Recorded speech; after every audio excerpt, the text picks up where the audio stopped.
So we're looking at managing people and organizations again today, but we're looking at learning outcome 4.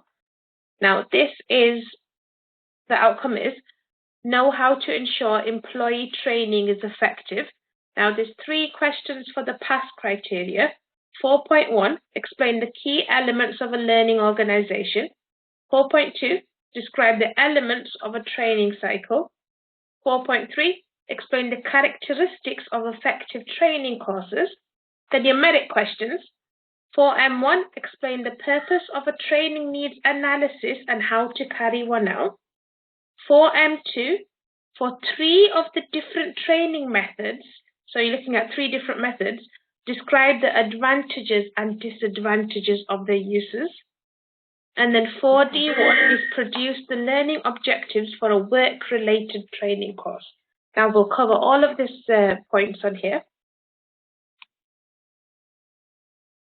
So for the 4.1, we're just going to look at the key elements of learning organizations.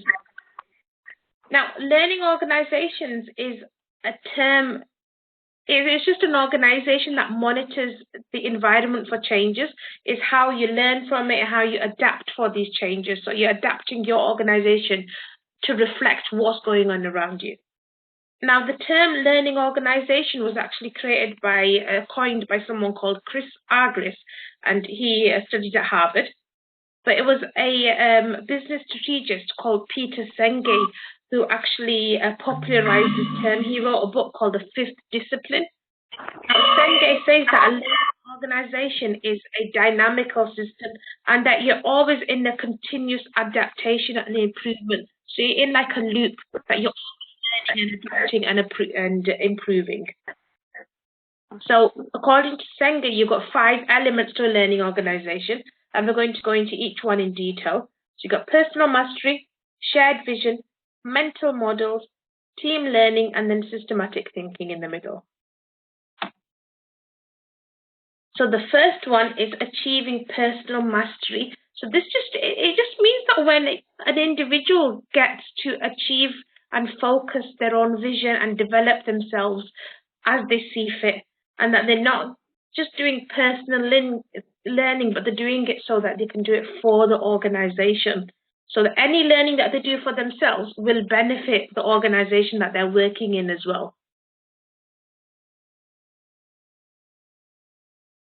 Number 2 is understanding and developing our mental models.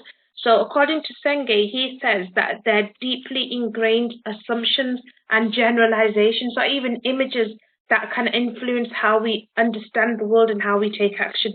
And it is quite true. We do have an image in our heads, or we do have an idea in our heads when we're thinking about learning, or we've got an outcome that we want to go to. I mean, for yourself now, you know you're doing this course. You want to go to university. You want to go forward. So you've got a vision, haven't you, that you want to focus on. And that actually helps you to focus and go towards what you want to do. And in the term of organizations, when you're within a company, it's going to, that image, that outcome that you're looking at will probably match the business that you're working with at that time. Then you've got building a shared vision.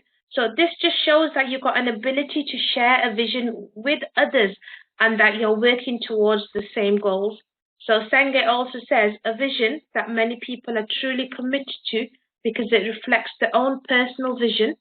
Its shared vision is vital for learning organizations because it provides the focus and energy for learning. So the vision there, you're committed to it because you've got your own personal vision in it, but in some aspects it will actually reflect the business that you're with as well. So which is why we're saying shared vision. Okay. Then you've got learning to learn as a team.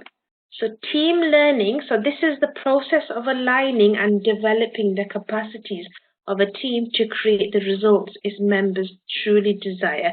So when you get personal mastery, when you're going towards achieving something personally and you're sharing your vision with other people within your team, to say that that's not only enough, that people actually need to learn together, because you need to start off with thinking and communicating and actually working together to achieve certain aspects. So a good example I can think of is this. If you're working within a team and your team's objective is to say sell 20 cars. You're working in a car lot. And you know you can't go out and physically sell those 20 cars in 1 week yourself. If there's 5 of you there, you can split it up and try and work together to make sure that you do meet your goals. So that's wherein we say think together, learn together, work together. Okay. And then number 5, so the last section of this, then you're thinking about systematic thinking. So this is where it encompasses everything. So what they're saying is systematic system thinking is not just thinking that 1 + 1 is 2, that you're actually looking at it. You're not keeping a very basic view of things. You're looking at different items, but you're seeing that there's different parts, sub things that actually work together to make what you're going towards. So it's saying that it's the cornerstone of your systematic thinking that will actually help you connect all of the parts together to make a whole. So you're not just going to say, if Akshay does this, if Jogani does this, it's done. We need to see what sort of help you might need or what sort of focus you might need completing your tasks. I might need another couple of people to help me complete my tasks. So it means that we're not just thinking of it as black and white, where it's just 1 + 1, stick them together and you're done. You might have lots of different parts within that and lots of different help within that to get to where you want to go. Does this make sense? Or do you want me to go over any of these points? No, I think, yeah, no, it's fine. Yeah. Yeah. So we're going to go on to 4.2, where it is describe the elements of the training cycle. So we're looking at the training cycle on here. So whenever you're doing any type of learning or training program, it can be online, virtual, in a classroom, you know, it can be something that was created completely by someone for you. You're always going to look at what sort of elements go into this training cycle. So there's a specific process that will actually be followed.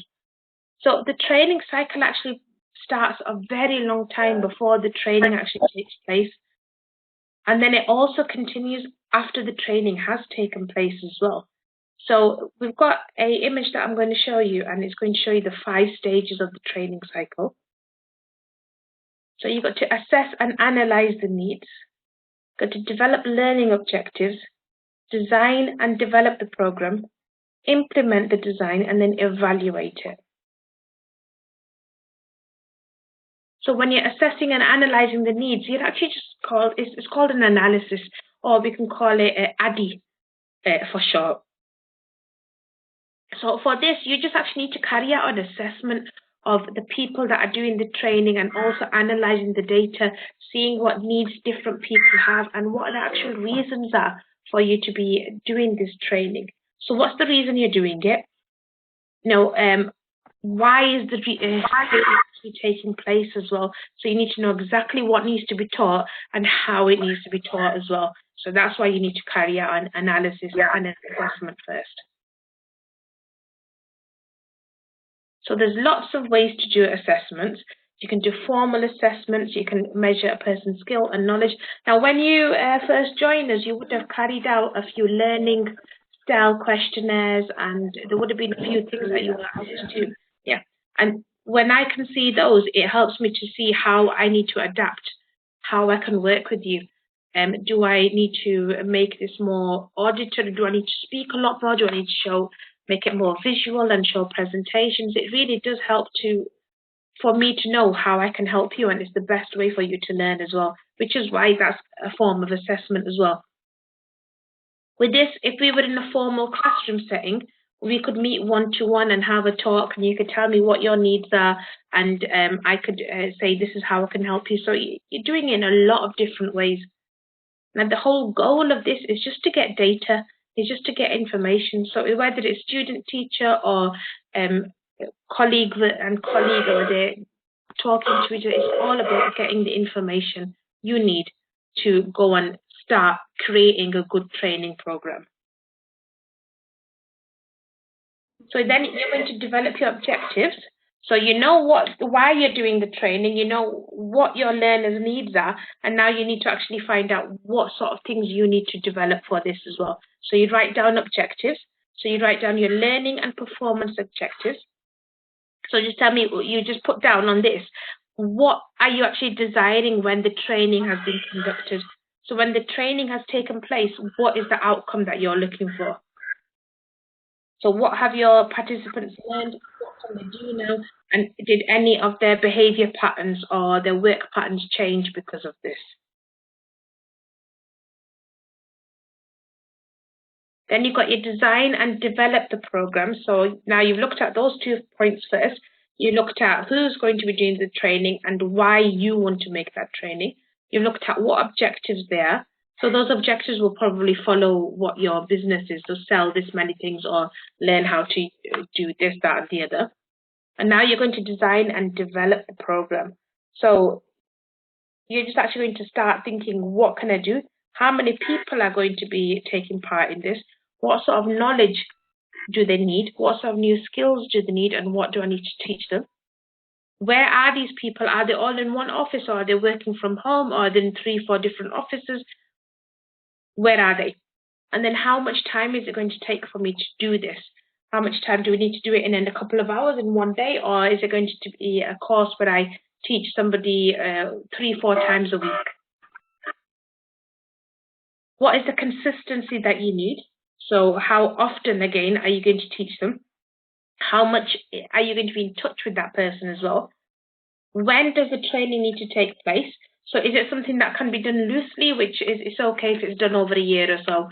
You're going to be learning as you go, or is it something that needs to be done before you can start doing a particular task? And depending on how many people that are in total, how many people will there be in each class? Are you going to do one big class, one big training session, everybody's there? Or is there a topic which is going to take a lot more hands-on approach where you're going to need to guide someone a lot more? So are you going to have 2 students? Are you going to have 3? Are you going to have 5? And again, what sort of expertise does your trainer need to have? Can it be somebody who knows a little bit of work, or can it be somebody who is really effective in training and has got all the knowledge that they need? So there's lots of different elements, parts that we need when we're looking at actually designing it. Then you're implementing it. So you've designed it, you know exactly what you're going to do, you know what you're teaching. Now it's about actually presenting it, actually implementing it, so teaching it now. So this part is where you're actually conducting the program. So you've done a load of preparation way before you've even met your students or met the people you're helping. And then you're actually, you've done all that, and you're hoping everything that I've done is going to go smoothly, there'll be no problems, there'll be nothing, no issues. But when you actually carry out the training or the implementing of what you've designed, there can be some issues that come up, which will come into another step later.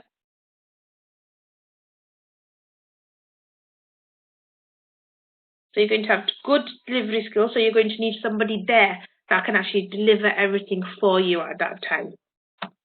And then you're going to evaluate. So you've done all of those steps before you even start doing the program, before you started training someone. Then you went down, you thought, right, I know exactly what I'm doing. I've made a fantastic program here. I'm going to go and deliver this now.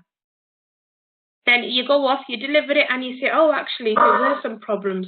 I was talking too fast, or my slides had too many words on them. They should have been broken up. We needed some images or some graphs, or I should have made more activities.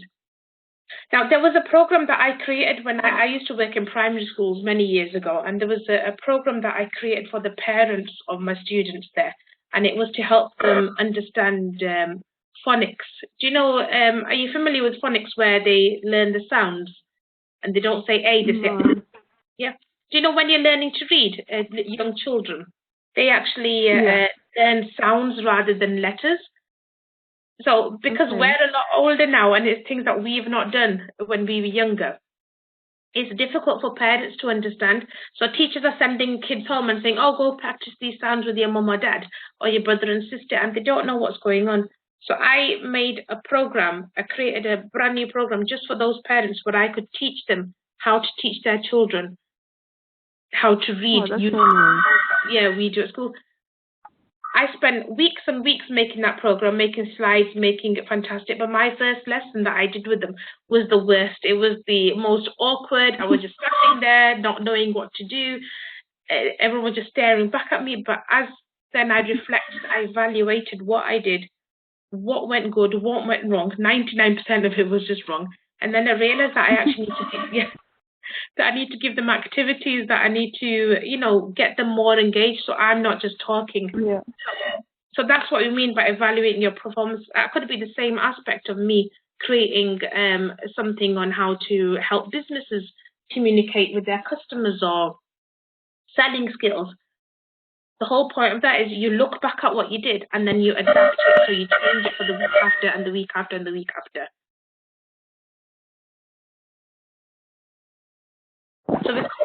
So are you okay with that section that we just talked about, how to do the training cycle for 4.2? I think so. Yeah. If you've got any questions, don't worry about asking. No, it's fine. So let's go on to 4.3.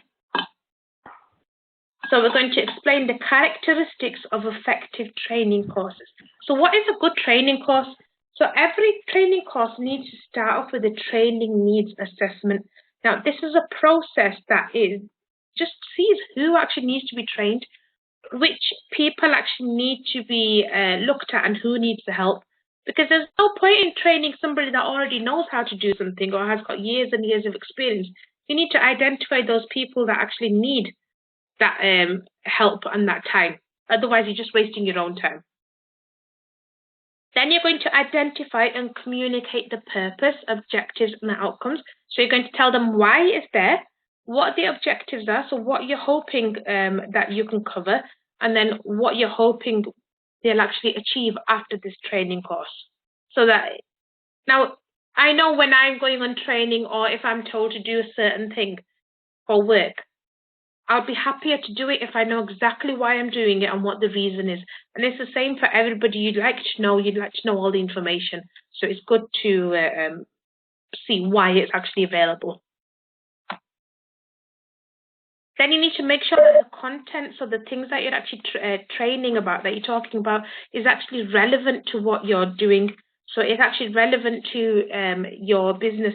So if you've got a business where you're selling houses and then you start talking about selling cars, that's not going to make much sense, is it? They're going to be like, what? So it has to have the right type of examples and the right type of link and job experiences, depending on what you're talking about and what your business is about. Then if it's something that needs demonstration, you should have actively demonstrating certain things. So if you've got a particular way you want to try and convince somebody to buy a particular property or show them around the house, maybe demonstrate. One person can be the buyer and the other can be the estate agent, and they can walk them around and give them examples of how they would speak to them. So demonstration is always fantastic, and role plays are really good.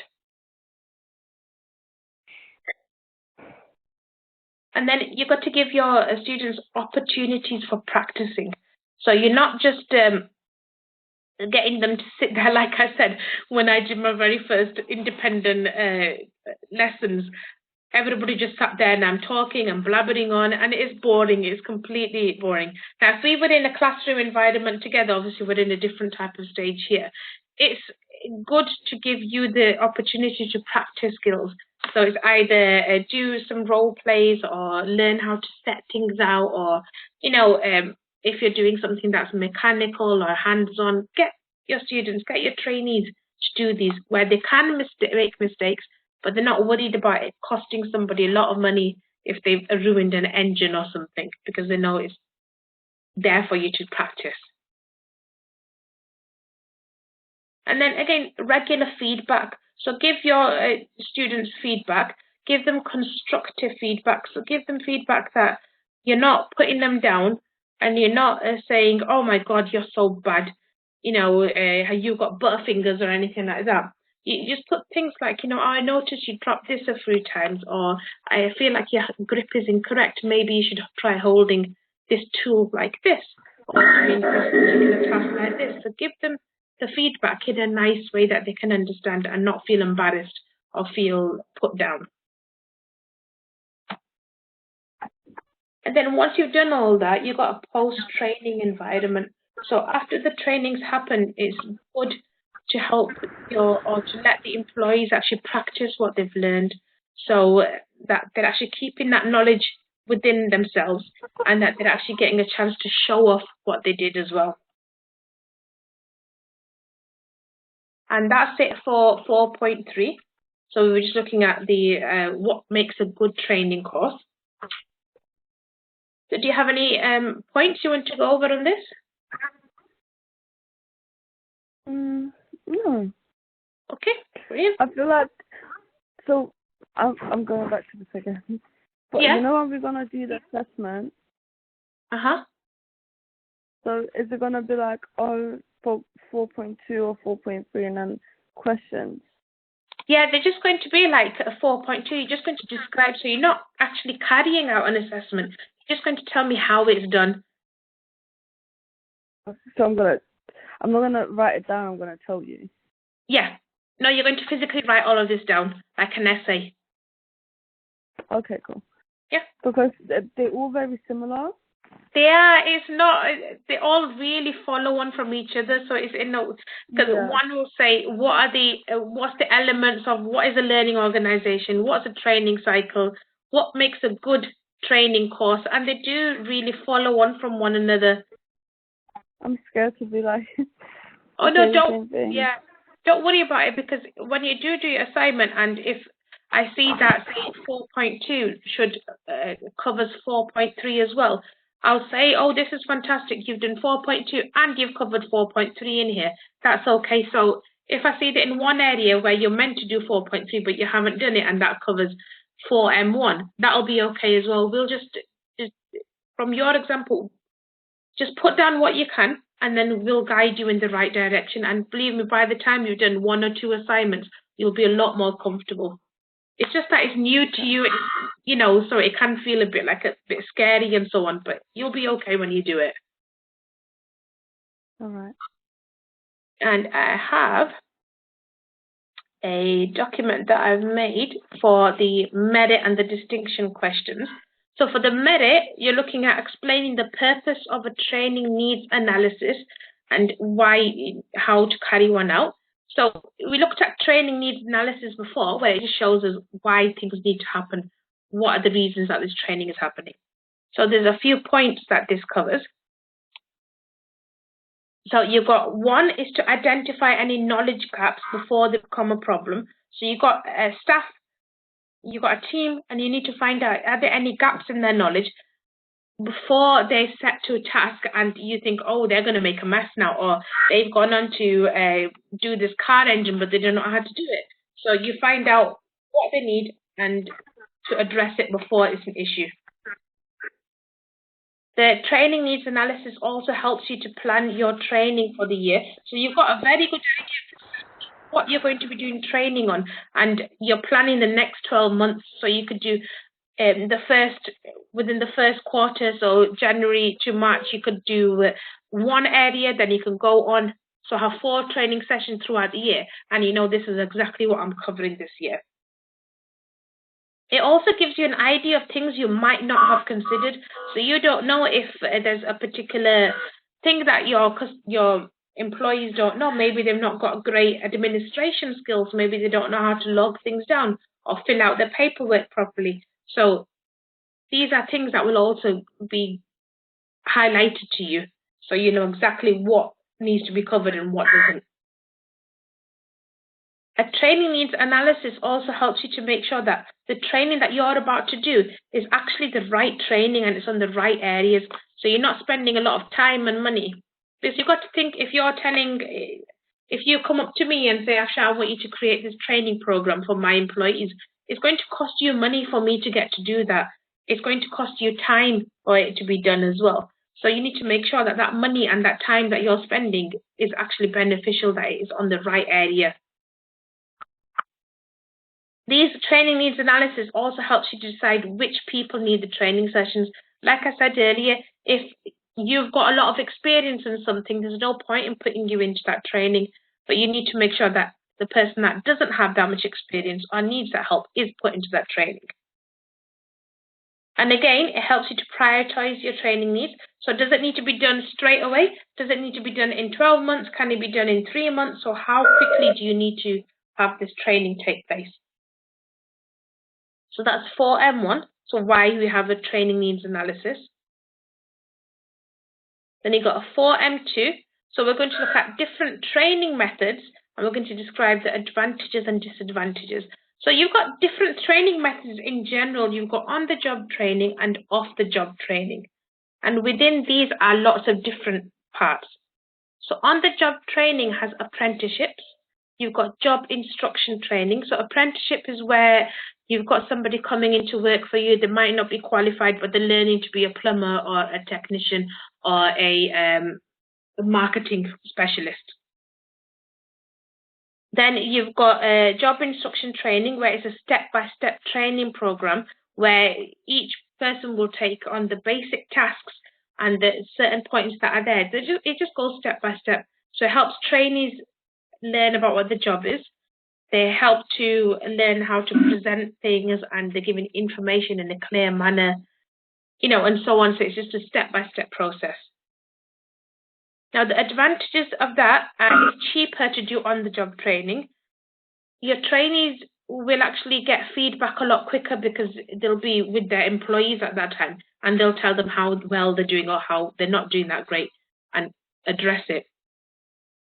Employees can actually contribute in the process and actually, have experienced staff member help out.